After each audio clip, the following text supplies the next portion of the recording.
Now, Derek, before The Bachelorette, it says on my cards that you were from a crappy little nothing town in Iowa. It says that? Yes, I'm sorry.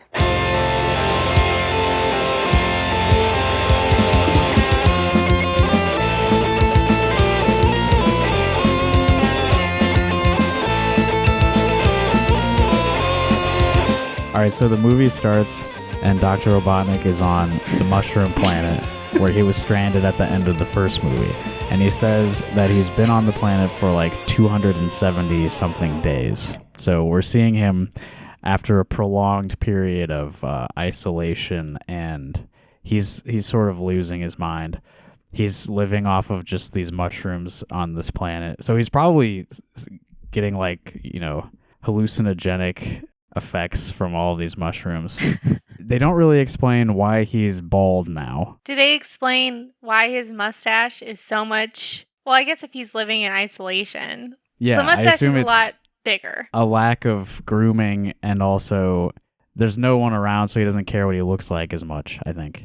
Did they explain why his torso doesn't look like an egg? That's really one of my biggest complaints, is that it's just Jim Carrey's regular body. Wait, what is this?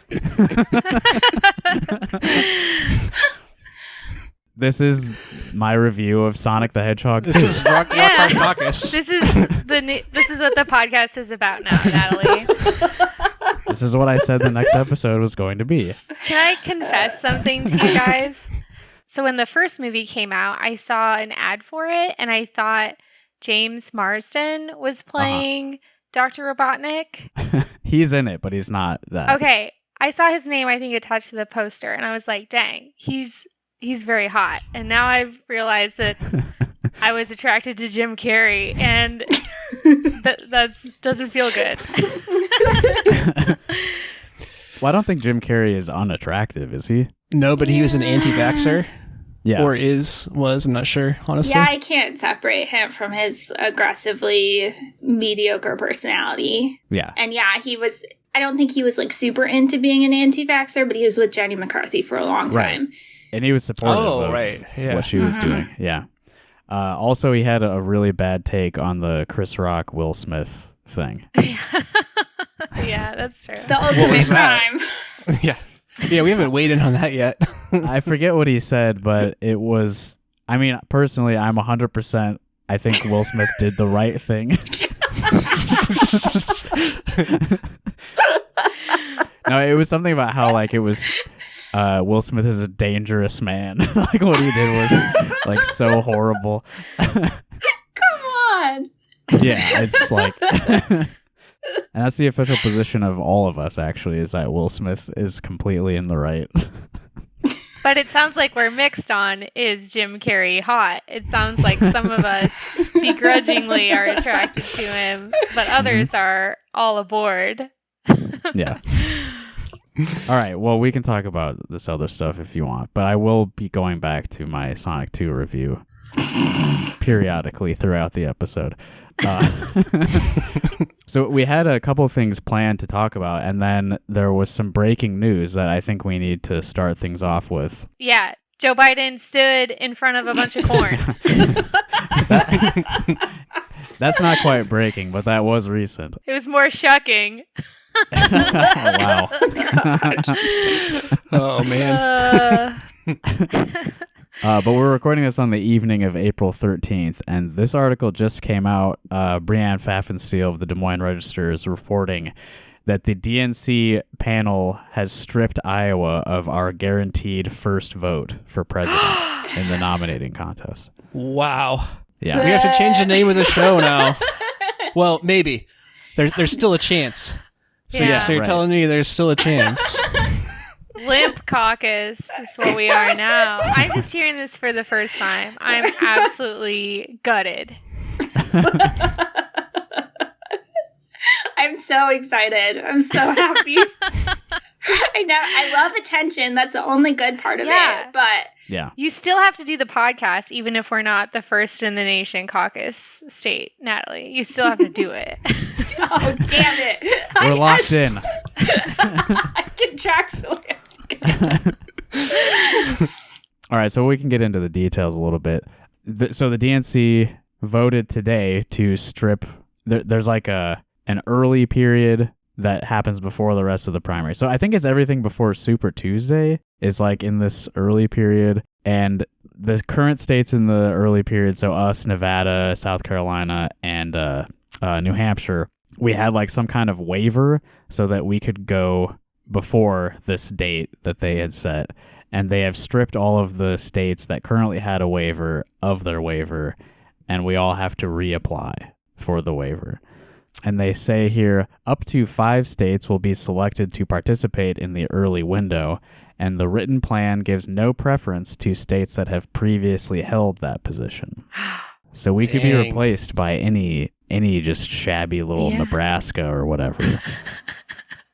Yeah, just as representative, Nebraska. Yeah, for real. No, honestly, this is great. But is the RNC keeping us first? Yeah, this is strictly a Democratic thing. The National Republican Party is like totally fine with Iowa going first in their nomination, so they are unchanged as of now. Yeah, and the Republicans run the country, so honestly, nothing has changed. We're still the best. Yeah, we're still relevant. Yeah, that's true. It's kind of the best of all worlds because it means that all the Republicans will still come here so we can go see them. Thank God. Yeah, that's more fun.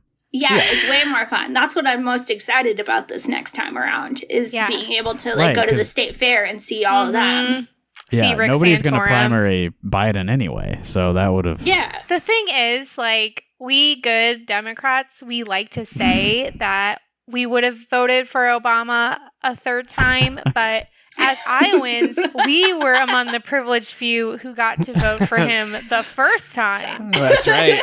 4 times. So, yeah. Yeah. Iowa always picks such a shitty Republican nominee. And a useless, one that's not indicative of who wins overall. Never. I feel like it's even more divorced on the Republican side. Never. It is Rick Santorum and Mike Huckabee. Mm-hmm. Yeah. Cruz last time. In 2016, it was Ted Cruz. That's right. Yeah. Oh. They've had some very weird primary cycles the last 2 times, though. How many states did Mitt Romney even win in 2012? Not that many, I don't think. He just kind of hung in there, picking up a lot of second and thirds, and then waited for all of his rivals to drop out, basically. That's kind of how McCain got it too, I think. Yeah, I don't remember that far back, but theirs tend to be more competitive, I think. All right, so here's some quotes from people who are on this committee that voted today. I will say it right now. Caucus states are going to be a hard sell for me. And this is in the context of states trying to apply for this early window. And that was Mo Elathi. Not sure how to say his last name. And then he continues, I will say it right now. States that don't offer some form of diversity are going to be a hard sell for me. There's diversity here. There's white women and white men. Yeah. All the kinds of people that you need. Yeah, I think it's great. We used to be a purple state, a purpley state. I can see the diversity, Iowa's super white. It's super old. It's really homogenous. Although, of course, there are non-white people. Not on the podcast right now, but in the state, yes. But but all the non-white people are very deeply disanfranchized here too. Yeah. Meatpacking families, farm if workers. I was the DNC, I'd be get Iowa out of here. They're not even a competitive state anymore for us. Right. Why do we want to lead with them too? That is part of the criteria that they say somewhere in this article is they want the early states to be more representative of the country as a whole in terms of demographics, and to be states that actually, a Democrat might win in the general. The IDP has no one but to blame but themselves. It's so funny. Is anyone checking in on Troy Price on Twitter and stuff? Well, he's fine. He escaped. Remember? Yeah, he's done. He did his. He paid his price. Another quote. Well, actually, here, this is something from Ross Wilburn, current chair of the Iowa Democratic Party. This is his statement to the Register. And he says that Scott Brennan, who was Iowa's representative on this committee, voted against the resolution to strip Iowa and the other states of their waiver. Quote, because while it does provide an opportunity to bring Iowa's case before the committee, it is clear that some members appear to have prejudged an outcome with respect to caucuses. Did they ever announce a winner? No. Right? No, not officially. I don't think they officially did, yeah. How about you announce a winner of the 2020 caucuses and then you can vote? Then you can have another one. Yeah. Yeah. So it seems like the mood in the room is that there's no chance Iowa's going to be the first And anymore. Deservedly so. Deservedly so. Yeah. Though, I mean, we did kind of go over how wasn't just the Iowa Democrats' fault. No, I mean, the last the debacle. National Party sabotaged it as well. Intentionally? Maybe. Yeah, and I don't know. They're talking about diversity. We all know what happened in Nevada. So I don't know if they'll get, I don't know. We'll see. Obviously they control the nominating process, so they're going to do what they do. It doesn't really matter. Yeah, it doesn't really matter, I don't think. Yeah. But hey, maybe we'll finally just get rid of the caucuses and we can actually just have a normal primary now. Like, now that there's less prestige involved. That's the thing I would truly celebrate. I hate that shit. And people who like it are sociopaths. Yeah. Like, there's something wrong with you. Like, no. You're not the only one. According to a March 2020 poll, I don't know why they're going back so far. Probably the last time they asked anybody. But according to the poll, 47% of Iowans said it would be better to switch to a primary, which is an increase from 39% who said so in 2017. And the percentage of those who said it would be worse to switch to a primary fell from 43% to 30% in 2020. God, who are these people? Yeah, I mean, that's a lot of people who still think that a primary would be worse. But almost half of those polled said a primary would be better. And let's see, that leaves 23% unaccounted for. I'm assuming those polled said, what are you talking about? Those are the people who don't vote at all. What did you say about my cock? Right. And then this ends with another quote from Ross Wilburn. It says he's expressing optimism. What a fool. Nice. But the quote is, as we saw from President Biden's recent visit to a rural Iowa community, Iowa Democrats are excited and focused on rebuilding the National Democratic brand in small towns. Hey, why don't we just start with the Iowa Democratic brand first? Yeah. Oh my God. Did they? I don't think they even allowed members of the public into that event. I feel like Ross Wilburn saying we need to be optimistic is a clear cry for help. Like, we need to do a welfare check on Mr. Wilburn immediately. Yeah, to be clear, Joe Biden could fill out whatever venue they want in any area in any part of the country. You know, like, there are Democrats everywhere and they will show now up. that he's the president. When he was running, no one really gave a shit. Yeah. Certain people did. They were generally, older folks. But Yeah. remember his quiet power? Remember that article we read, The Quiet Power of Joe Biden? Oh my God. I've said it before on the podcast, but as long as I live, I'll never forget people at our caucus site, like the 2 or 3 lone Biden supporters trying to entice people with donut holes and getting absolutely no supporters to join them. And that was with donut holes. Yeah. Yeah, donut holes doesn't overcome the embarrassment of having voted for Joe Biden in front of other people. Like, people seeing you express support for Joe Biden. No.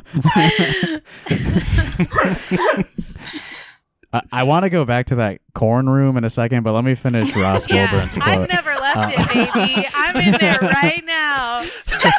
You'll never get me out of the corn room. This is Wilburn's. This is like his pitch to the public and the journalists or whoever is listening. It's critical that Iowa continue to have a voice in the presidential nominating process so that candidates can meaningfully connect with a grassroots infrastructure that includes working families and a diversifying rural America. Diversifying how? Yeah, what are you talking about? What the fuck are you talking about? in Yeah, I any don't think it's- metric whatsoever. They are not diversifying. And the way that the Iowa caucuses sort of operate, it's not about grassroots, really. It's about like a shitload of national media showing up at the last minute, covering all of these freak candidates for like 2 weeks, and then they all leave. They're not really engaging with like the real community, or like, I don't know. If they were, it would be like a process that's easier to participate in, I think. Are you discounting the retail politics appeal of the Pizza Ranch tours? Come on. I'm so glad that we're still keeping the Republicans. I didn't even think to question that, and that makes me really happy because I really want to go to the state fair and see them. Yeah. Fortunately, the RNC is still totally on board. Okay, so the corn room. Yeah, you mentioned not allowing the public in there. I don't know if that's the case or not, but I would, if I were the public sitting in that room, I would feel threatened. What would threaten you? Would it be the corn being poured onto a ever-growing pile of corn with corn dust floating through the air as our geriatric president tries to convince you that slightly cheaper gas that's worse for the planet and your car? I guess it's probably, do you guys know, is ethanol Well, I don't know if it's worse than... It's about the same. just that it's not better. Yeah. It's Yeah, not it's really. It's not a solution. If it is, it's not even. It's so negligible to be, because there's all like the fossil fuel alternative. Yeah, if it Right. was Yeah. just like, I mean, if you have to factor in all the costs of like creating it, refining it, all that stuff, and like shipping it and all that shit, so it's like negligible from what I understand. Mm-hmm. Is it actually worse for your car? I do it because it's cheaper. I do too. Only Yeah, if it's me like too. an old, really old car. I think most new cars are designed to run on it, or at least, yeah, like the normal blends, not like the E85 or whatever. Right, yeah. Did you know it's like extremely easy to like die in a corn pile like that? I was saying that's All what I the thought time. Justin was scared of. Like large quantities of like Yeah. small little things. Like it is You kind of fall scary. into it and you Yeah. It's It's suffocate. really easy to die. Yeah, because there's like voids. There's like little like voids in it where it's like, The yeah, points are like Yeah, they're yeah. like black holes. They like Yeah. suck you. it's like quicksand. Yeah.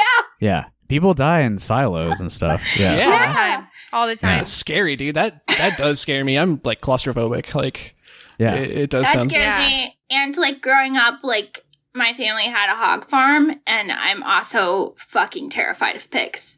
And if you're not, you're stupid because they will fully eat you head to toe. Yeah. Yeah. If there's a lot of pigs together at once, like crammed in one area, and you fall in, you're dead. Like it's so I'm so scared of them. People are not scared enough of this stuff. They will like fully eat you, pick your bones dry. Yeah. Like people talk about how smart they are and I'm just not charmed by it because I have been to a hog farm. Like yeah. Well, yeah, they're smart enough to be evil. yeah. Yeah, and plot and work together. The hard thing is, like, if God wanted us to be scared of them, why did he give them a little curly tail?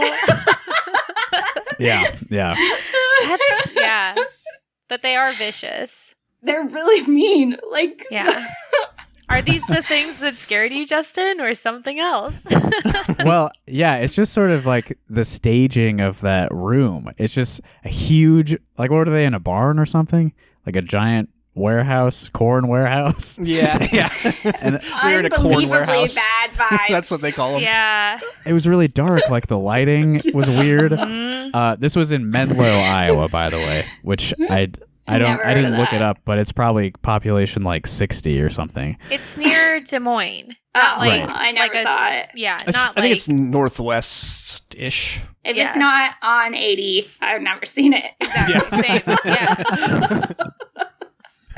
Okay, it's population 365. It's in Guthrie County. Oh, it's I guess not north, but Yeah. yeah, it's on 80. So we're right off 80. But is there a sign? I don't know. I don't go west. I only go east. Oh, yeah. If it's towards Nebraska, I don't go that way either. Yeah. Nor should you. There's this giant pile of corn that's slowly growing because Yes. corn continues to fall from the ceiling, adding to the giant pile of corn. Man. It falls from our heavenly Father. A gift to us Iowans. It's manna from heaven.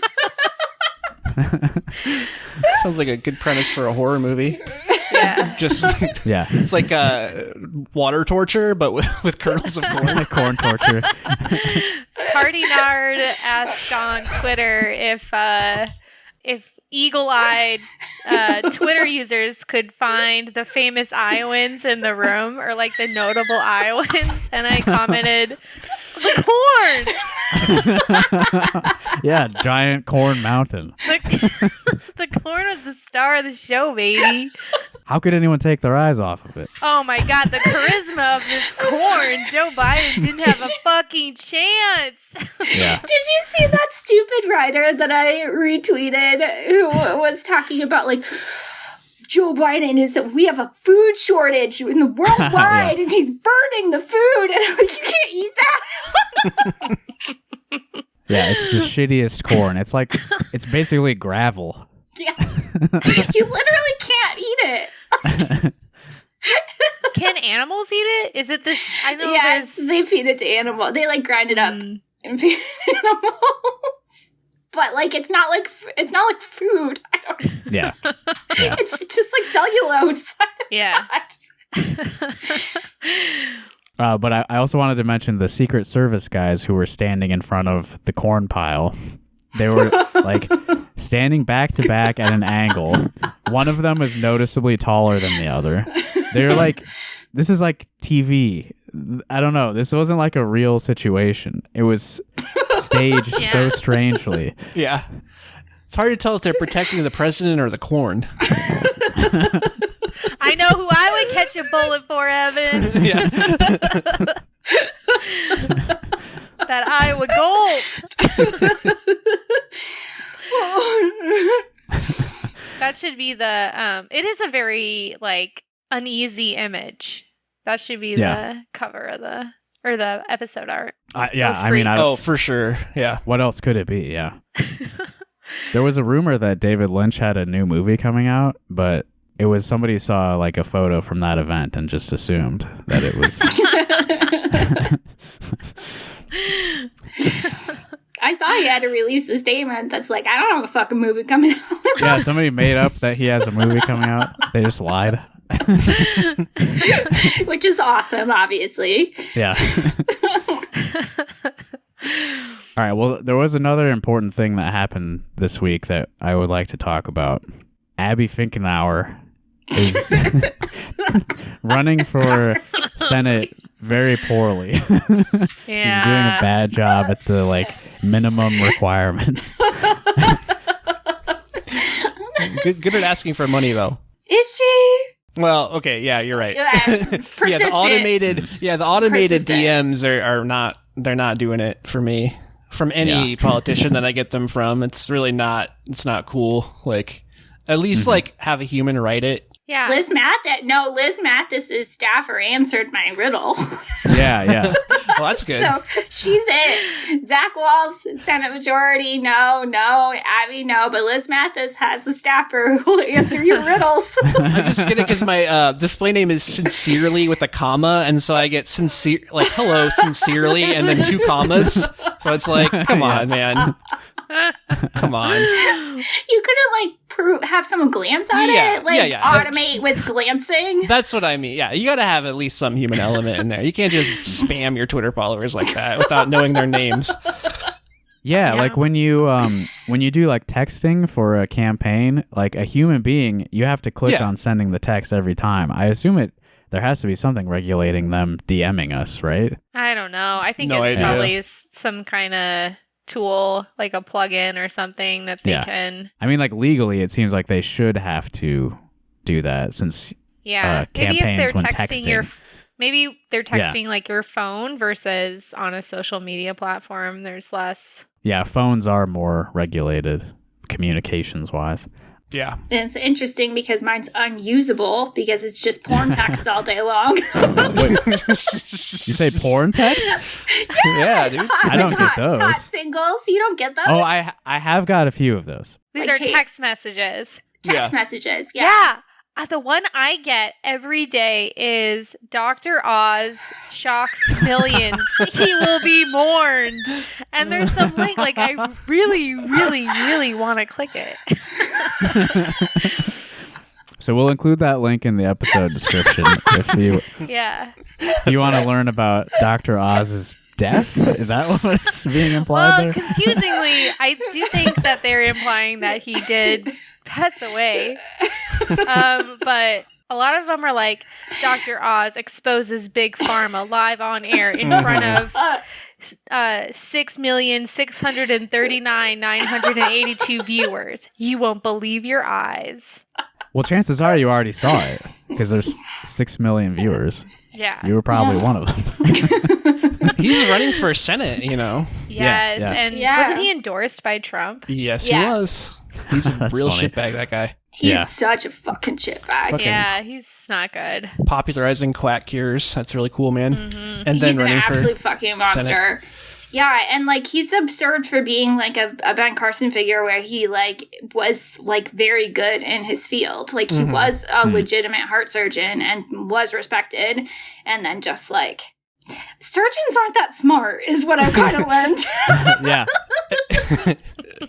Yeah, they're very specialized. It's a Yeah. common Outside of thing that. for very smart people to think that because they've mastered one field that their expertise just carries over without doing the requisite fucking 10 years of school. Yeah. Well, so speaking of running for Senate, as Dr. Oz is, as I mentioned already, Abby Finkenauer also That was running so in smooth, the Justin. Thank you for keeping us on the track. Democratic primary here.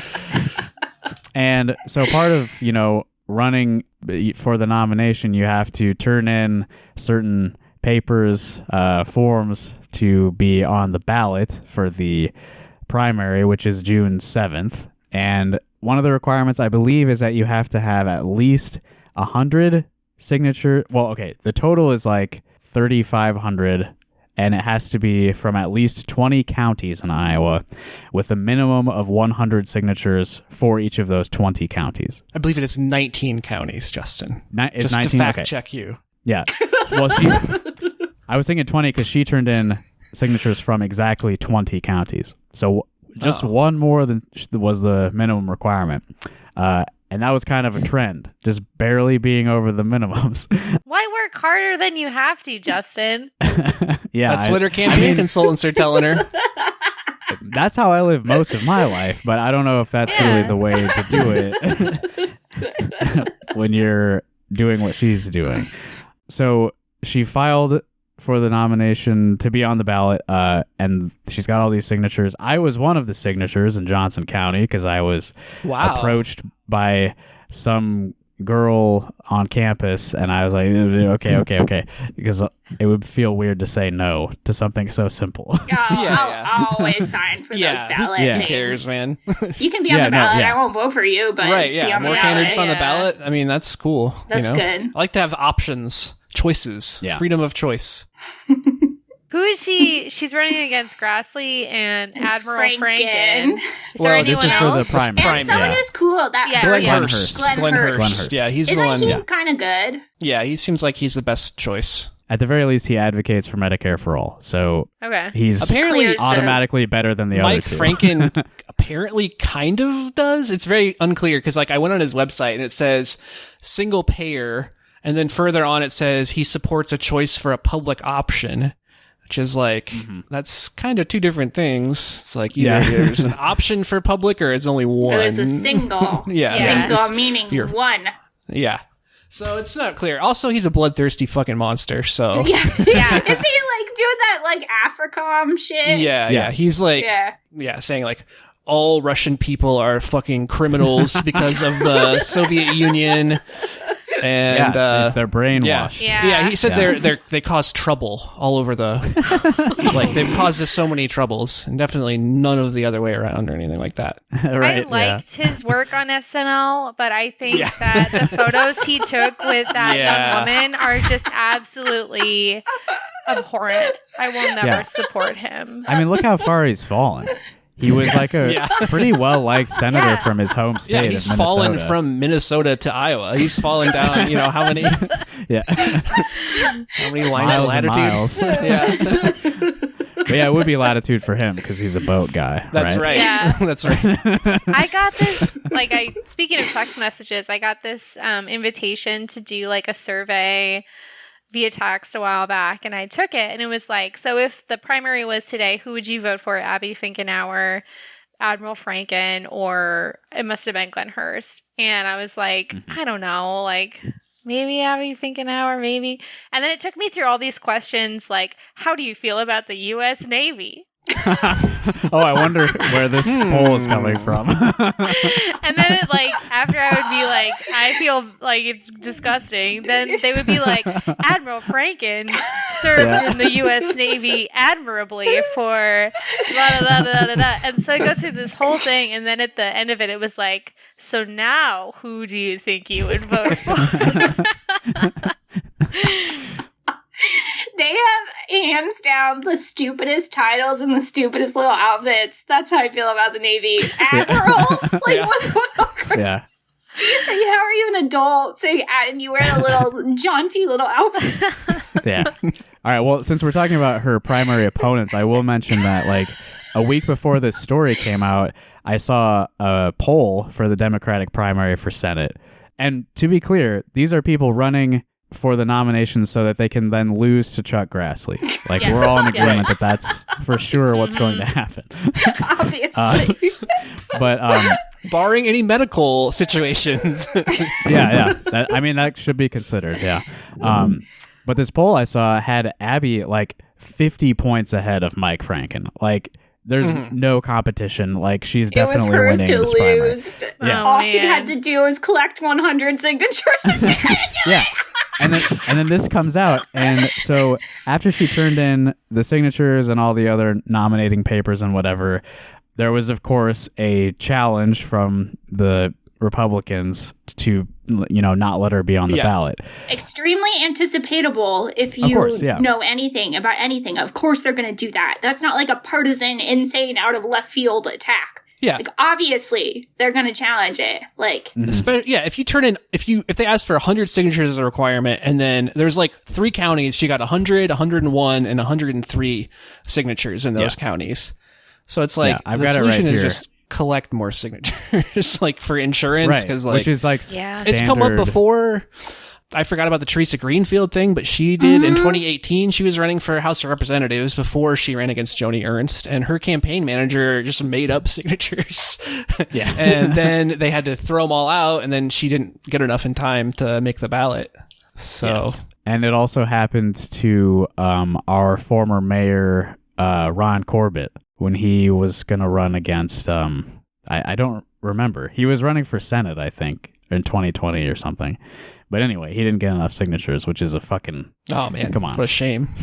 it's such a slam dunk organizing opportunity, too. It's really easy to send out volunteers to talk to people for this. Like, it's super low barrier for a volunteer because you're just asking for... I mean, this is like a slam dunk organizing drive. Yeah, I was saying it's ironic because Chuck Grassley would love... Like, this is his bread and butter. He loves getting signatures. He loves talking to people face to face, going to their place of employment. Like, 19 counties, he goes to 100 all the time. Yeah, he makes a big point of it. Ron Corbett was running for governor. He wanted to primary Kim Reynolds in 2018. Anyway, so Bleeding Heartland has the PDF of the objection to Finkenauer's candidacy hosted on their site. So I've got the counties here. Alamaki, only 103. Cedar County, 103. Clinton, the bare minimum, 100 signatures. Des Moines County, 108. Muscatine County, 101. There's like multiple counties where it's like very thin margins. Like if they're able to knock off like 1 or 2 of these, like you are toast. Because again, it's only from 20 counties and she's required to get 19 minimum. Mm-hmm. Meanwhile, she got 416 signatures in Johnson County. So like they know how to do this. Who gives a shit? You just stand around and ask people to sign your clipboard. Yeah.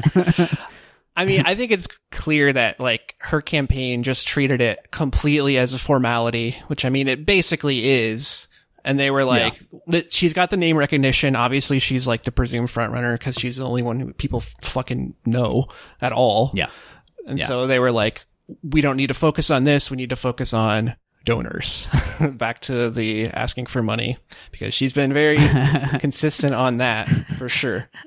So she's fundraising off this. Yeah, she is. Yeah. Here, this is a statement she made on Monday when this news came out. Our campaign submitted more than 5,000 signatures, 1,500 more signatures than are required to qualify for the ballot. We are confident that we have met the requirements to be on the ballot. This misguided midnight ruling is an outrageous and partisan gift to the Washington Republicans who orchestrated this meritless legal action. Yeah. She mentioned the one requirement that doesn't apply. Like that's not what's being disputed right now. We are exploring all of our options to fight back hard against this meritless partisan attack and to ensure that the voices of Iowans will be heard at the ballot box. Since the beginning of this campaign, I have said that democracy is on the line, and it's clear now more than ever that Republicans will stop at nothing to silence the voices of Iowans. I feel disenfranchised because I signed me so much. I put my name on there because it's like people are comparing it to like legitimate systemic voter disenfranchisement that is actually real, and they're using like her shoddy campaign as a vehicle to push that narrative, which I mean, it's not surprising, but it's just so fucking vapid. It's a great point. Yeah. Chuck Grassley's allies in Washington are going to continue launching attack after attack on me, no matter how weak and partisan, because they know we have the momentum to win this race. We are not going to stop. Do you think he knows who he is? Chuck Grassley in November. If you ask, do you think he knows who she is? He knows who his wife is, and Babe Ruth probably, and the list ain't much longer than that. I don't think he remembers Anita Hill, but I don't think Abby Finkenauer. Nah, I don't. I need to work on it some more. The fence. Fence is like my hook word into getting the Chuck Grassley voice. Yeah. Build the fence. Fence. He's got a little bit of an old man whine. Yeah. Oh, for sure. So in particular, like the reason that they were able to challenge some of these names is because like you're supposed to put your name and then the date. And I think your address or something. I don't remember what I put on there. But there were a few lines where they either put the wrong date or no date, which is like, who cares, right? And one person put their zip code instead of a date. Yeah. Congratulations to that person. Yeah. So, I mean, the extent to which this is like a bullshit partisan thing is like there's a panel that makes a decision on whether those signatures are okay, even though they don't have the right date or whatever. And the panel said it's fine, it's whatever. But then there's a judge who overturned their decision. Scott Beatty is his name, Polk County District Judge. And he was like, no, it's not okay. And he obviously was appointed by Republicans. So there is, a little bit of that going on. But as you've said earlier, this is easily anticipated. She definitely could have skipped all of this by just having more than exactly 100 signatures in Clinton County, for example. Mm-hmm. I heard she turned them all in early, too. Yeah, she had an extra 9 days. Oh my God. That's pathetic. That's ridiculous. Yeah, so she was just like, whatever, here you go. It's like, you could have spent all that, and that, again, is extra time door knocking. It's not fucking wasted. You're talking to people. Right. People will find out that there's a primary, that you're running for Senate. Yeah. They'll hear your name and see someone who, like, wants to support you and, like, is volunteering on your behalf. Yeah. I mean, honestly, she's probably treating the whole primary as a fucking formality.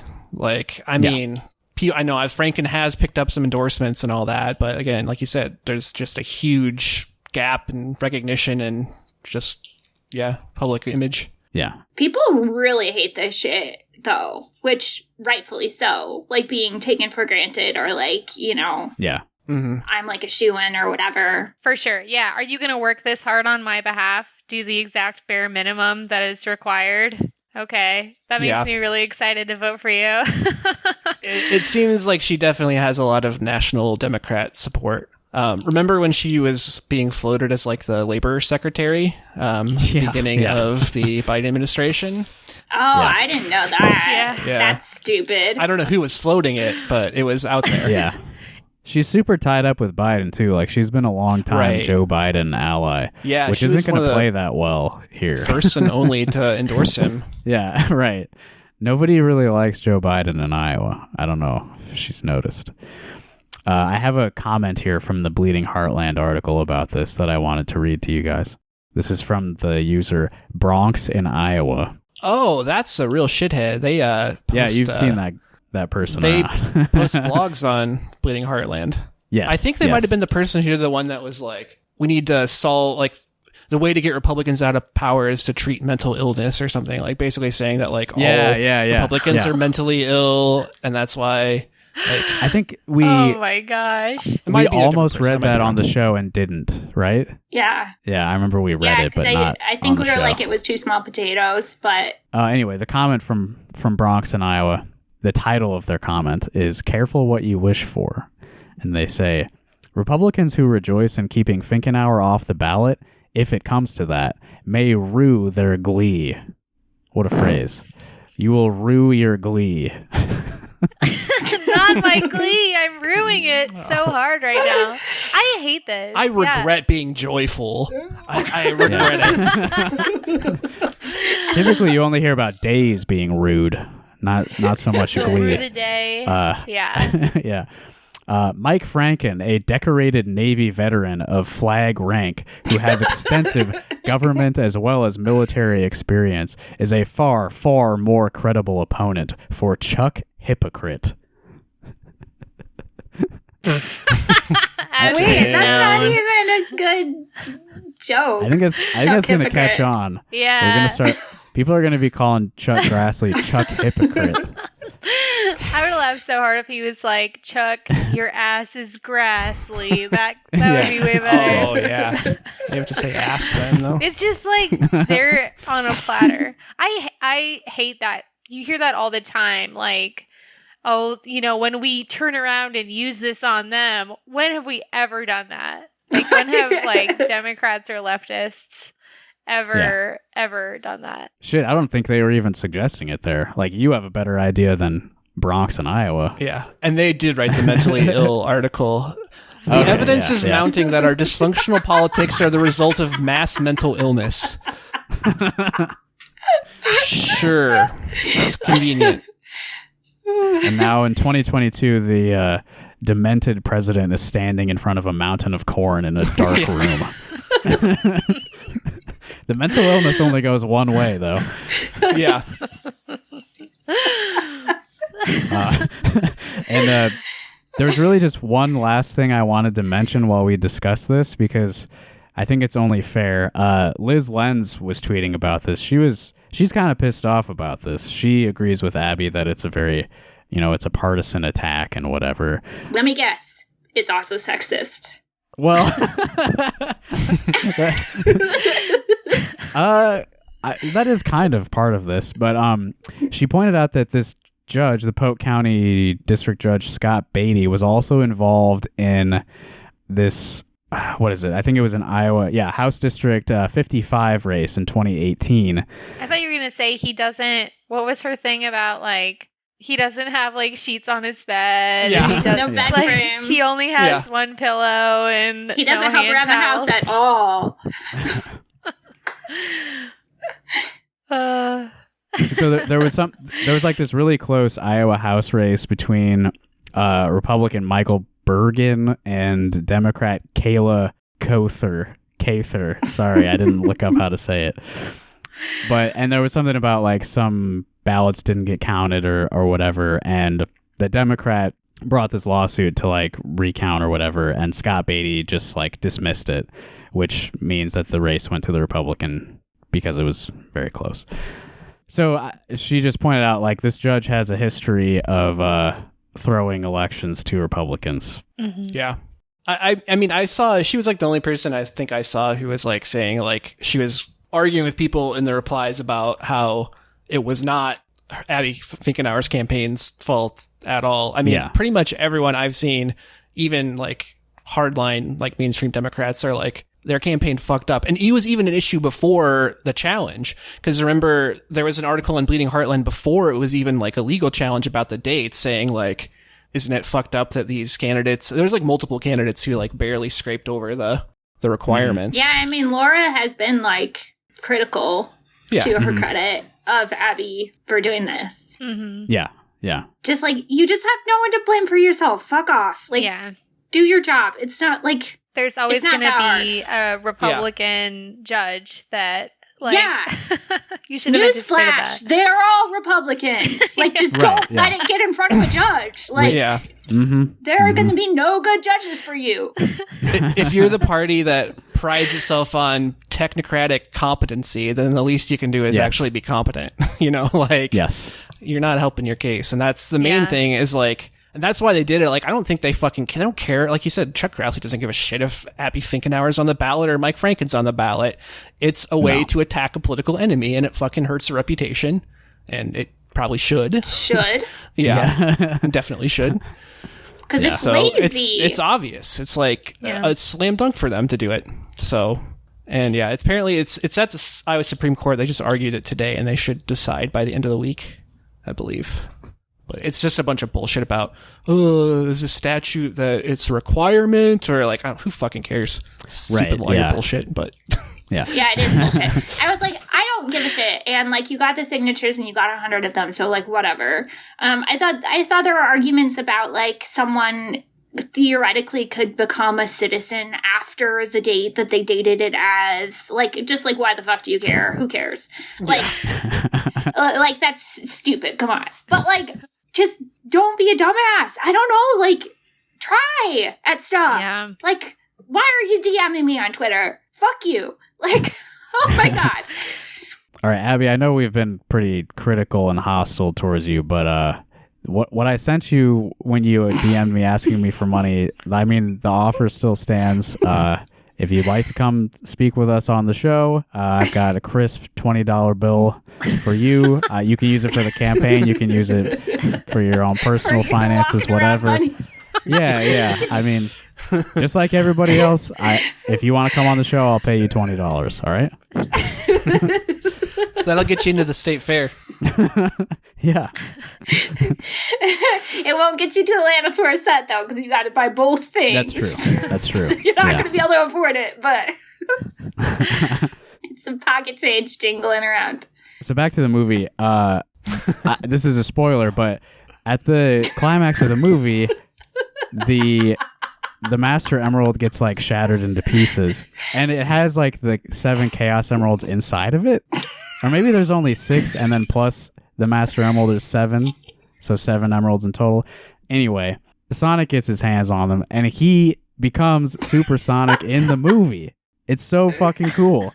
Yeah, I was gonna say, isn't that the plot of Sonic Adventure 1? He gets all the crystals, and then he becomes Super Sonic, and then... I believe they're emeralds. You're right. My apologies.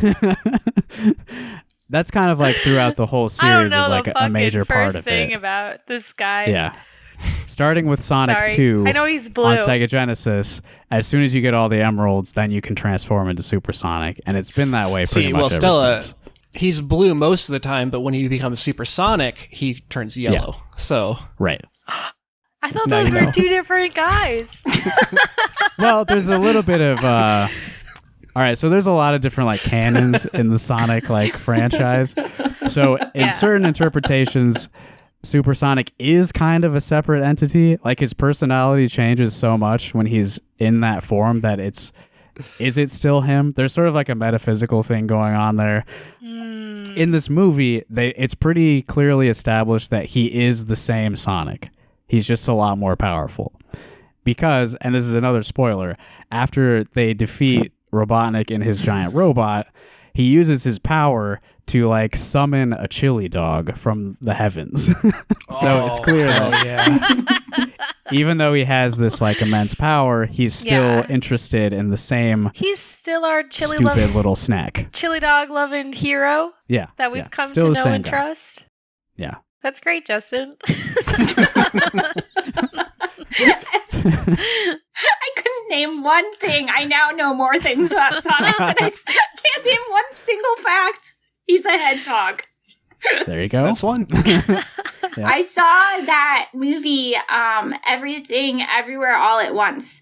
Yeah. And it ruled. You guys would love it. Listeners would love it. It's really, really good. It's like a multiverse kung fu movie with the Crouching Tiger, Hidden Dragon lady. Yeah. Oh, really? And yeah, she's really good in it. Yeah, we were Nice. planning to So, go see it. It looks it's really fun. funny. It's good. All right. Well, I've got another article to talk to you guys about. And since we were talking about movies, this one's also about a movie. And this was brought to our attention by our friend Dexter Merschbrock on Twitter. I like that guy. Yeah, I like everything I've seen of him. He seems pretty cool. This is in the Gazette. This is about a movie that came out like a while ago now. This is by Patricia Patnode in the Cedar Rapids Gazette. And it's called Lighting the Bat Signal for Capitalism. Okay. So the bat signal, then. I mean, Yeah. I thought, isn't Batman kind of a figure of capitalism? Yeah. He's kind of, you know. Oh, yeah, for sure. That dude loves capital. That dude loves it. That's his only power, He is lives that on he's it. fucking Right, rich. right. That is literally He's the a only capitalist. thing he can do. Is And like, instead of like simply cutting a big check to each person to get rid of the social problems that cause them to do crime, he chooses to dress up in a funny outfit. That's and very Right, well, true. see- hit people. Natalie is laying out the currently common criticism of Batman, and that is kind of what this article is about, is a reaction against what Natalie was just laying out. Wait, really? No, it's not. Yes. No, it's yes. So there's a new Batman movie. I saw that too. Is that good, by the way? I liked it. It's way too fucking long. It's like But I 3 do hours It's like long. 3 hours. That's why. Yeah. That's Yeah. why I couldn't go see it. I'm gonna watch it Yeah. at home, so I can do it on 2 nights. I'm too old for that. It's really My knees long. hurt. Yeah. Yeah. But I liked Robert Pattinson in it. He's great. Love him. His portrayal of Bruce Wayne is sort of like asexual almost. He's goth. I Like love not that. quite. At least from But- what I understand. I haven't seen Yeah. it. But Yeah. Oh my god, I love Robert Pattinson. He's everything that we need our movie stars to be. He's fucking deranged in interviews, Yeah. just like He unhinged. lies. He lies. He microwaves pasta in tinfoil. Yeah. yeah, he's pretty funny. I love that guy. He's handsome. He's everything that we deserve. So you don't really need to have seen the new movie to understand what's going on in Patricia's article here. So I will begin. For those readers who don't care about Batman, I implore you to give the iconic American hero a chance, because understanding that the story evolution of one of the most profitable movie characters of all time also mirrors our cultural attitude toward wealth and success. Okay, I don't think you need to know about Batman to see that. Yeah. That was all one sentence, by the way, what I just Yeah. read. Awful writing. this Give is like Batman one a chance. nerd.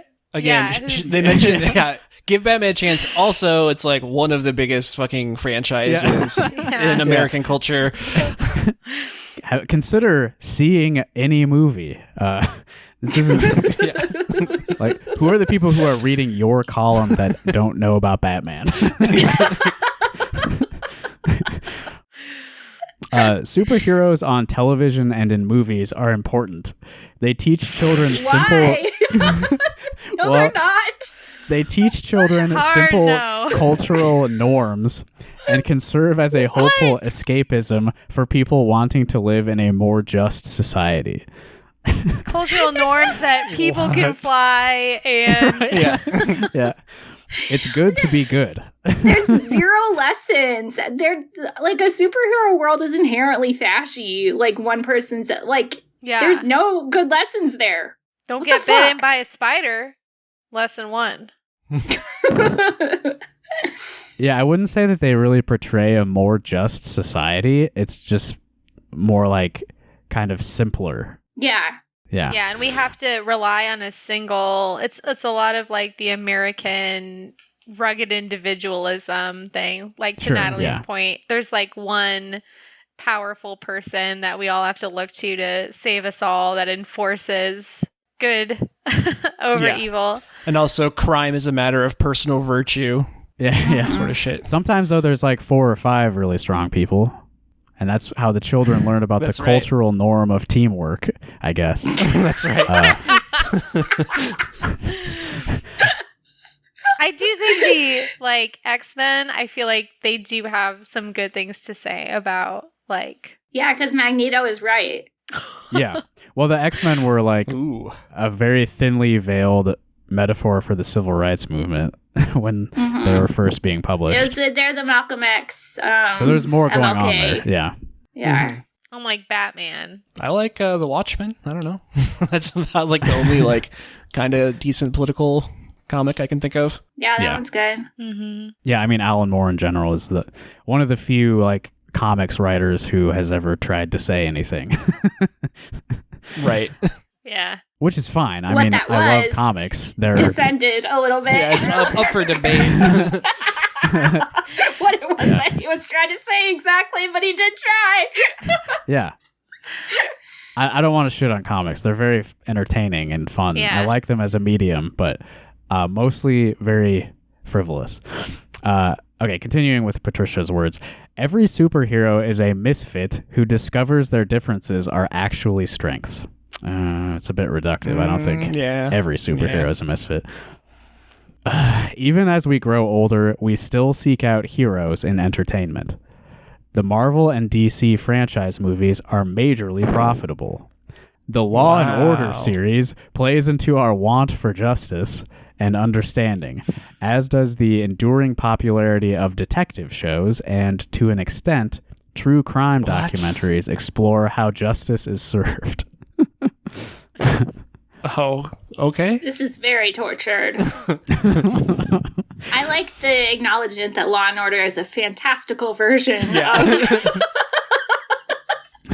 justice system. Yeah. Yeah. Similar to It's the a superheroes. Yeah, exactly. It's another fantasy where there's heroes and villains. Yeah. There's good guys and there's bad guys. This might be my favorite phrase of the article. Batman is a troubled guy. His parents die in front of him, man. That's got to be something. Yeah, I mean, and every director and author adapts the Dark Knight's tragic rich boy orphan story in a new way. The latest Batman, played by Robert Pattinson, was truly iconic. The eye black Pattinson wore was appropriately emo, and writers even managed to somehow involve 3 classic villains without overwhelming the audience. The movie was 2 hours and 56 minutes, and at the end, I only wished it was longer. Psychopath. Yeah. Crazy. Wait, that was included for real? She said that, yes. No, dude, I would have paid to see it in the movie theater if it wasn't 2 hours and 56 minutes. Yeah.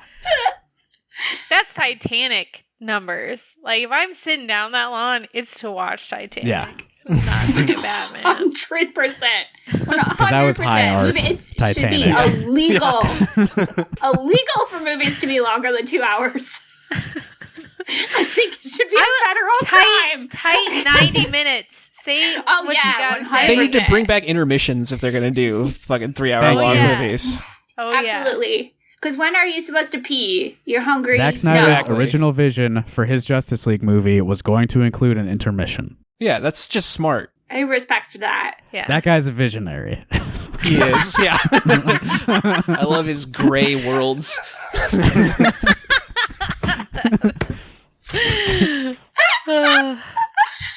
Oh, she said 3 classic villains, and I was trying to think of who the third one was. I guess Catwoman, but she's not a villain in this movie.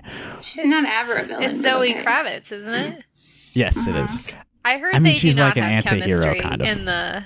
in the movie. Right. An anti-hero and a villain are not the same. They're not. No. Yeah, the chemistry is like, I don't know, they don't seem interested in each other at all, and then suddenly they're Yeah. kissing. Yeah, that's what I I mean- heard. That's so weird. I like it. Yeah. I like that. Batman as a character has to be wildly wealthy to finance his gadgets because he is a human existing in a world of extraterrestrial heroes and villains. Batarangs don't come cheap. Other heroes' storylines like Superman and The Flash don't have to grapple with their relation to wealth because their position in the tax bracket doesn't impact their heroic abilities. But in every Batman plot, viewers struggle alongside their hero with how he should relate to his wealth and the moral decay he sees in the upper class. That's never been part of a Batman ever. That'd be a good Batman. That'd be a good Batman. Did you They guys sort hear, of brush is up it- against it in this movie. Do they? Was it Ezra Miller who's playing Yeah. the new version of Yeah. The Flash? And he just got in trouble for like violently assaulting people, which he's done in the past. So I Yeah. think there's been a lot of movies recently, like Death on the Nile has that cannibal Army Hammer, and then West Side Story has, yeah. Have you seen a trailer? He's in it. He's like the one of the main characters, and he's in the trailer for like a blink and you miss it, just so they like acknowledge that he's in it, but they don't want to like really advertise it. I read a whole long thing about him, dude. I gotta send it to you. I can't wait. I'm obsessed with him. The whole family is just like moral rot, top to bottom. They should have known to start with. Yeah. They're like comically like building chairs out of human being shit. Like just crazy. I hate to do this, but Ezra Miller actually uses is a non-binary person, so They, them, excuse Yeah. me. They. Yes. Okay. Thank you So for correcting us. They violently are violent assaulted. and like yeah. I think they have a God. history of that kind of stuff too. Like this is a person who should be Me Too, Yeah. but hasn't. Yeah. They choked a person. Did you Yeah. ever see that movie they're in with Tilda Swinton? No. Like What is someone who it? can, it's called We Need to Talk About Kevin. Yeah. Kevin. It's Yeah, one yeah. of the most disturbing movies I've ever seen. Someone who I could can't give watch that it. I know what it's performance. about. Yeah, it's deeply unsettling. Like someone who could give that performance and be like capable of that. Like I don't know if they were acting. Yeah. I don't think I've seen any movies that they are in. I don't really watch superhero movies, but it's because I'm cool. I know we're like really. diverting way off this article, but Ezra Miller was in the adaptation of The Stand that came out like a year and a half ago or so and was bizarre. I don't know if any of you have read The Stand, Stephen King's like enormous I have. That's book. like my favorite Stephen King book. You remember the Trash Can Man? Yeah. Just like a mentally ill Deranged person suffering in the apocalypse. Yeah. So Ezra Miller played the Radiation Trash Can fetish. Man.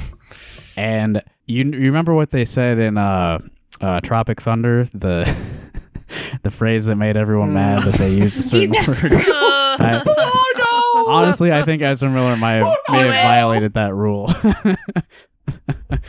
He went full trash can man, or they. Fuck, you're gonna have to go back and Wow. edit all the right pronouns. The thing there. is, it's Trash Can Man. So clearly, That's Ezra right. Miller Yeah. is comfortable playing male presenting characters, but anyway, yeah, Ezra Miller is a weird person. I don't know.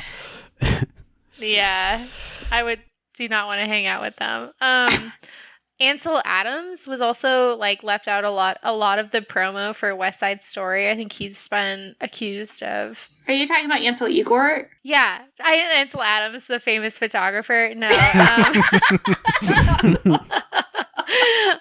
Ansel Igor. Yeah. I think he was like Me Too'd a little bit. Yeah, I'd heard stuff about him. They should just do what they had to do with like Kevin Spacey and replace everyone with Christopher Plummer. yeah, exactly. All Christopher Plummer. Have you seen the Fantastic Beasts series is like canceled now? I did hear that it's canceled. Yeah. Rules. Like the triple whammy of there's an issue with is Ezra Miller in that too? Yeah. Yes. Yeah. So Ezra Miller, Johnny Depp, Yeah. and J.K. Rowling. Whoa. It's just like a disaster. All three what of a them. crew. Yeah. Yeah. The most problematic movies of all time. God. Yeah. Oh wait, hold on. There's been a lot worse than that, I guess. Yeah. Wait, I'm getting news. Yeah. Have you guys heard of I'm getting some really terrible news about potential Bad movies with bad themes. his first name is Roman? That's a weird name. You guys heard of this guy? Okay, so Batman. In previous storylines, the capitalist success of Wayne Industries was necessary to maintain a good society with stable jobs and industry. And the Batman was necessary to combat the evil of the crime underworld. So everyone, we've all consumed at least some Batman content in our lives. Think back on all the portrayals of Gotham City that you recall. A good society with stable jobs. Batman, job creator. Yeah. I don't know if I've seen that angle. I think the crime underworld kind of overshadows all of the other parts of Gotham's I think it's the crime society. overworld. Yeah. Yeah. The crime world. That's kind of the whole thing about the place is like it's a deeply corrupt place. Bruce Wayne understood that people want safety as well as the ability to thrive and produce through work, so he fought to secure both.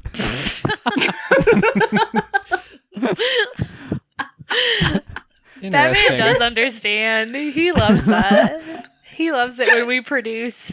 Yeah.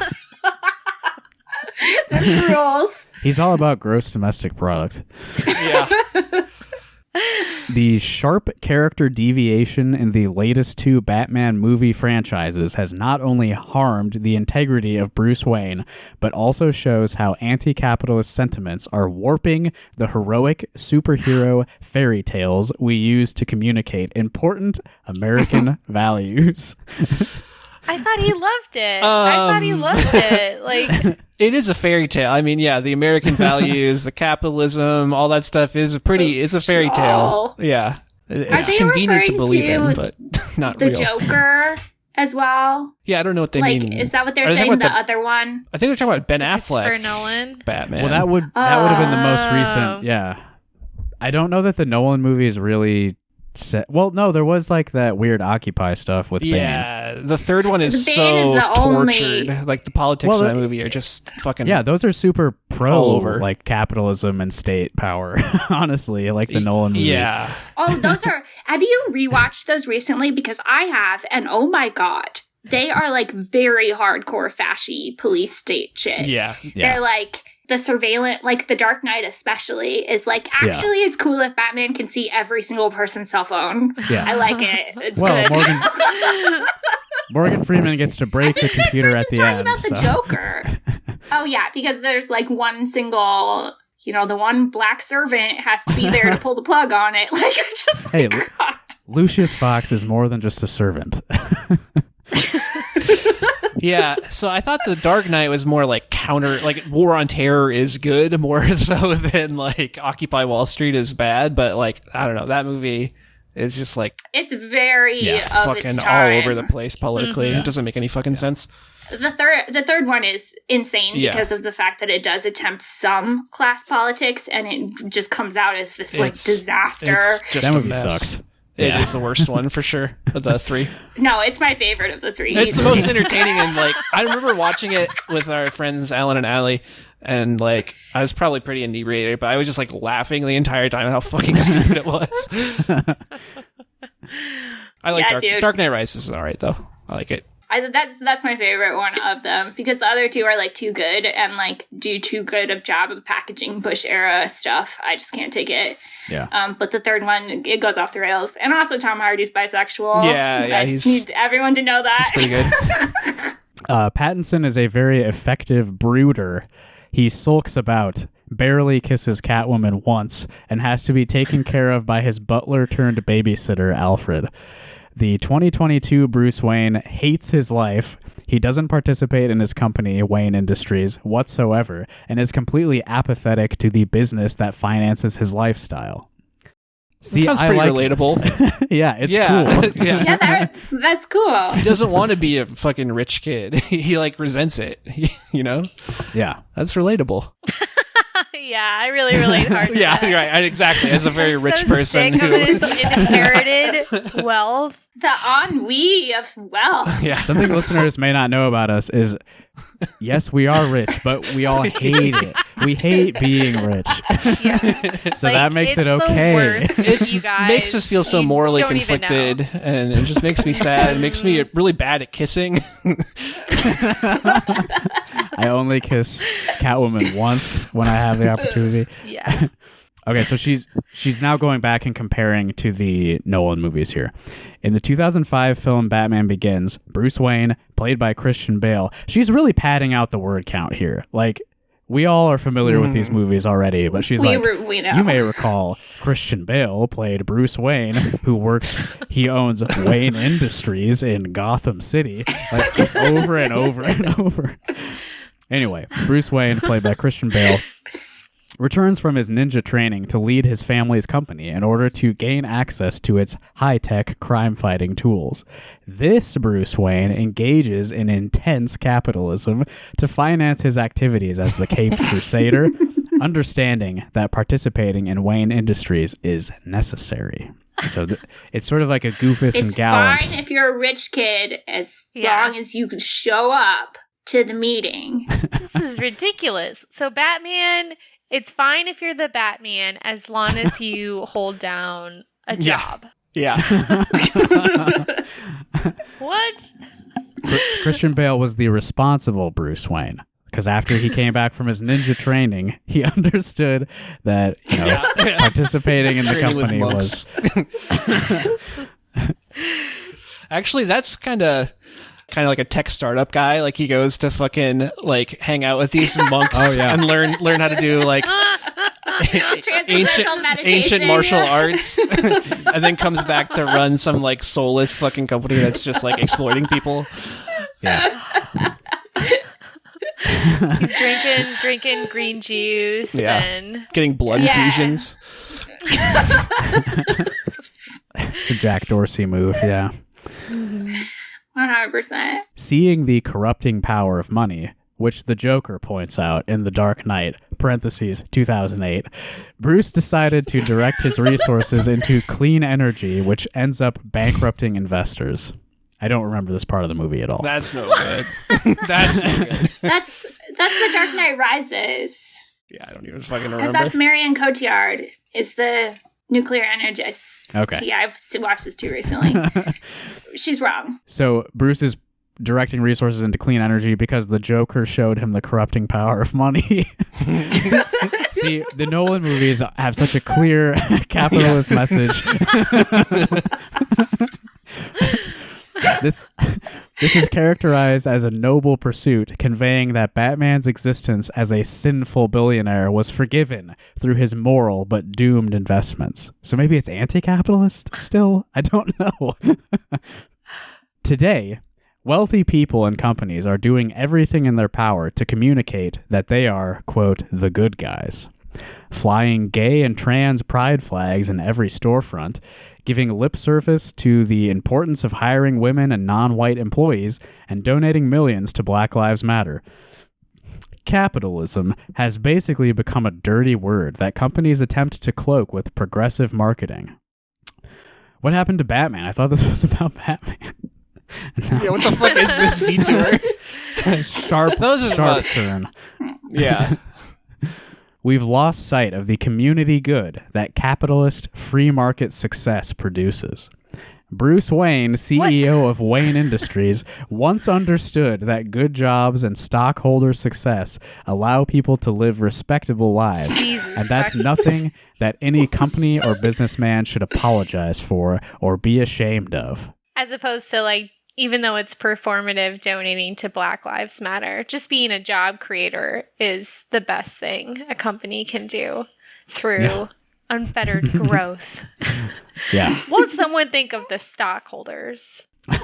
Well, yeah, somebody, please. No one's ever thinking about them. No one ever makes decisions to benefit the stockholders over everyone else.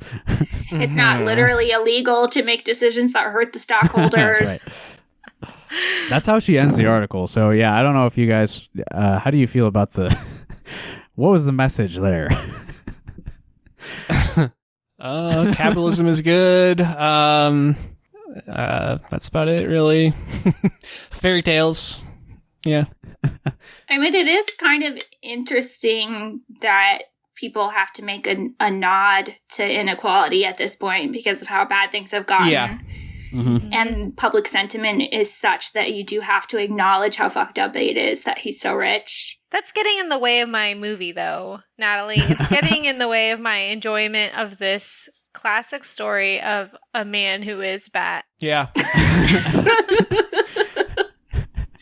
My favorite thing about this movie is how Robert Pattinson was supposed to get cut and refused. Yeah. Did you guys know this? They kept checking in. He's like, "I'm for sure gonna work out, dude. Don't worry." Oh, wow. And he looks fine. Relatable.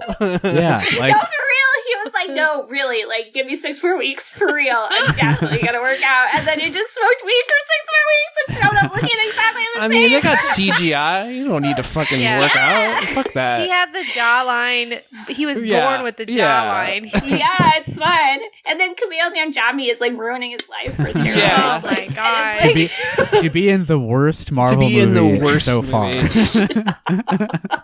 And to die, right? I haven't even watched it, but yeah. Yeah, I just love that. Like, he's just like, nope, no beauty standards for me. I'm not doing it. Anyway, so that was Patricia Patnode's very deep and well thought out article about Batman and capitalism. Well researched. Honestly, I think She she's looked just up mad what year. that there's like one mention in the movie about how like, oh, you are rich. Like Zoe Kravitz says something like, "Oh, you sound like some little rich boy," and that's like it. It's not like there's like a deep criticism of like, you know, the capitalist billionaire going out and beating people up. It's not like a deep critique in this movie. Yeah, I think you could use the Batman character to make like a pretty good movie about how capitalism leads to inequality, leads to crime. You know, I feel like that's like doable, but Yeah. There is like so much you could do that would be so cool with Batman, but no one will ever do it. But it could be really cool. Yeah, you couldn't do it that explicitly. No explicit political messages. It has to be muddled. You can't. Yeah, that's You got to appeal to both sides. Only Frank Miller is allowed to make statements with Batman, and they're very the other kind of statements.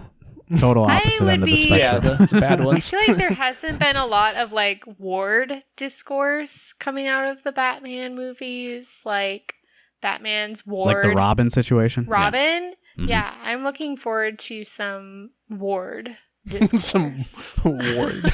Some conservatorship debate. Yeah. after we figure out capitalism and like inequality, then the next topic. War. Should be, is it ethical to Yeah. To adopt a full-grown man. Okay, he's a kid. Well, is it ethical for him to adopt a kid? Even like it's. Look what he brings this boy a into. kid He in doesn't the even Nolan have time movies. for his company. He doesn't adopt. He's an adult in the him. Nolan's movies. He's barely even Robin in those. Yeah, but he's technically Robin, and he's an adult. There are whole shows about adopting adults. You can do it, and it's funny. Let's just agree. The Adam West Batman series, that is the definitive Batman. That's because canon. That's canon. I love it. That's what I watched when I was a kid, so I guess I'm partial to it. But I love that he's just like so fucking serious, and everything else around him is just completely ridiculous and silly and just so stupid. It's perfect. Yeah. And that was when things were good. And so Adam West, like his portrayal of Batman, like totally embraces the good that Wayne Industries brings to Gotham City, the capitalism. Like Adam West Batman is totally pro-capitalism, and that's when, you know, these heroic portrayals were good for kids. They teach children simple cultural norms. Yeah, see, I'm not caring about any of that, but it's a lot more fun than the new ones, you know? Yeah. No, that stuff is awesome. Yeah. The Nolan Batmans are a plague on everything. I don't know what to make of this article. I just wanted to get it out there. It's bizarre. You're just mad that, like, we get, like, one line in one movie. It's just messed up. Like, this, like, our ideological perspective is represented 0 places. and like it's like a tiny bit sneaks into one blockbuster ever, and you're like, like, Yeah. I want the pure propaganda. You can't say like that there's Yeah. Yeah, give me like a Boots Riley directed Batman. Yeah. Then you can complain. Yeah. That would be sick. I feel like that specific, if that's what she's referring to, like the one throwaway line about how he's a rich boy, I feel like that is nothing new. Like people would pepper that in movies and TV shows against rich characters for a long, long time. Oh Like, yeah, we've always hated the rich. Yeah. yeah. It's hard not to. Unless they're mopey. and movies are supposed to exist to smooth that over. Well, that's all I've got for tonight. Anybody have anything else we need to get out there before we shut off the recording? Maybe we should ask for suggestions for new names for the podcast now that we can't call it the Rock Hard Caucus anymore. Yeah, Rock Hard Primary is not going to work. No, it doesn't. Well, we'll see how long the But show it would be lasts. dishonest to keep it. Iowa's clearly losing political relevancy, so we're winding down. So see ya.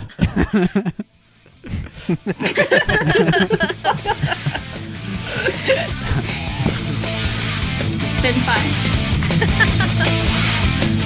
Oh, fuck. I should have plugged the Patreon right as you said that. We're done. Don't forget to access all of our content